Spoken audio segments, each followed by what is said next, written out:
పశ్చిమాసియాలో ఉద్రిక్తతలు మరోసారి తారాస్థాయికి చేరుకున్నాయి. యుద్ధానికి ముగింపు పలకాలని, ఈ నెల 22తో ముగియనున్న కాల్పుల విరమణ ఒప్పందాన్ని పొడిగించాలని జరుగుతున్న శాంతి చర్చలపై సందిగ్ధత కొనసాగుతోంది. అమెరికాతో తదుపరి విడత చర్చలు జరిపేందుకు ప్రస్తుతానికి తమ వద్ద ఎలాంటి ప్రణాళికలు లేవని ఇరాన్ తెలిపింది. అమెరికా చర్యలు, గొంతెమ్మ కోరికలు తమను పునరాలోచనలో పడే విధంగా చేశాయని తెలిపింది. ప్రస్తుత పరిణామాల దృష్ట్యా చర్చలు జరిగే అవకాశాలున్నాయా లేదా యుద్ధం కొనసాగుతుందా? ఈ కథనంలో చూద్దాం. కాల్పుల విరమణ గడువు దగ్గర పడిన వేళ ఇస్లామాబాద్ వేదికగా జరగాల్సిన రెండో రౌండు శాంతి చర్చలపై ఇరాన్ కీలక ప్రకటన చేసింది. అమెరికాతో తదుపరి విడత చర్చలు జరిపేందుకు ప్రస్తుతానికి తమ వద్ద ఎలాంటి ప్రణాళికలు లేవని తెలిపింది.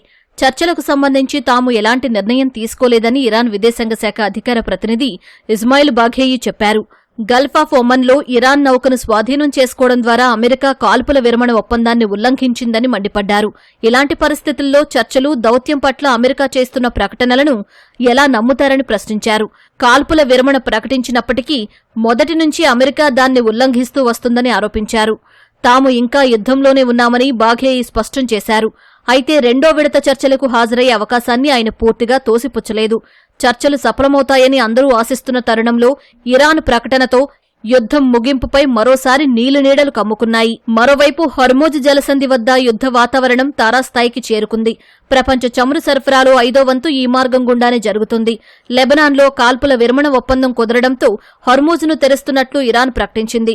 హర్మోజ్ జలసంధిని ఇరాన్ తెరిచినా ఆ దేశ నౌకలను దిగ్బంధనం చేసే ప్రక్రియ కొనసాగుతోందని అమెరికా అధ్యక్షుడు డొనాల్డ్ ట్రంప్ ప్రకటించారు.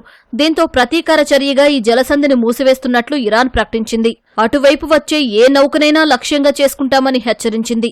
దీంతో వందలాది వాణిజ్య నౌకలు జలసంధికి ఇరువైపులా చిక్కుకుపోయాయి. శనివారం నాడు భారతీయ జెండాతో ప్రయాణిస్తున్న 2 వాణిజ్య నౌకలపై ఇరాన్ గన్బోట్లు కాల్పులు జరిపి వాటిని వెనక్కి పంపాయి. అటు అమెరికా దిగ్బంధాన్ని దాటుకుని వెళ్లేందుకు యత్నించిన ఇరాన్ నౌకను అగ్రరాజ్యం అడ్డుకోవడంతో ఉద్రిక్తతలు పరాకాష్ఠకు చేరాయి. ఇరాన్ అణు కార్యక్రమంపై పట్టువిడవని పోరు కొనసాగుతోంది. గత ఏడాది అమెరికా, ఇజ్రాయెల్ జరిపిన దాడుల్లో ఇరాన్ అణు కేంద్రాలు దెబ్బతిన్నాయి. అయినప్పటికీ అక్కడ నిల్వ ఉన్న యురేనియం ఇంకా ఇరాన్ వద్దే ఉంది. ఆ అణు సంపదను పూర్తిగా వదులుకోవాలని అమెరికా డిమాండ్ చేస్తుంటే శాంతియుత అవసరాల కోసం అణు పరిశోధనలు తమ హక్కు అని ఇరాన్ వాదిస్తోంది.